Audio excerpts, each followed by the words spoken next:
మీరు నమ్మండి నమ్మపోండి, నాకు పరమ విశ్వాసముతో కూడుకున్న విషయం, ఎన్ని కోట్ల జన్మల పాపములో అక్కడ దగ్ధమవుతాయని. భగవాన్ రమణుల్ని ఎవరైనా చూడ్డానికి వెడితే అరుణాచలంలో ఆయన మొదట ఒక ప్రశ్న వేసేవారు, గిరి ప్రదక్షిణం చేశారా అని అడిగేవారు. వాళ్ళు మళ్ళీ ఓ గంట పోయాక కనపడేవారు, భగవాన్ మీరు చెప్పినట్టుగా గిరి ప్రదక్షిణానికి వెళ్ళొచ్చాం అనేవారు. ఎలా వెళ్ళారు అంటే ఆటోలో వెళ్ళామండి అనేవారు. ఏదో వయస్సు అయిపోతే వాళ్ళని నేను తప్పు పట్టట్లేదు.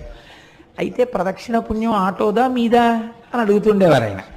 కాబట్టి ఆ గిరి ప్రదక్షిణం అనేటటువంటిది మనం ప్రయత్నపూర్వకంగా చెయ్యాలి. అక్కడ చిత్రం ఏంటంటే, మీరు ప్రదక్షిణం ప్రారంభం చెయ్యగానే సాధారణంగా రమణాశ్రమం దగ్గర నమస్కారం చేసి కొంచెం 4 అడుగులు వెయ్యగానే ఒక వినాయకుడి గుడి ఉంటుంది, అక్కడ నమస్కారం చేసి అరుణాచలానికి ప్రదక్షిణానికి బయలుదేరుతారు.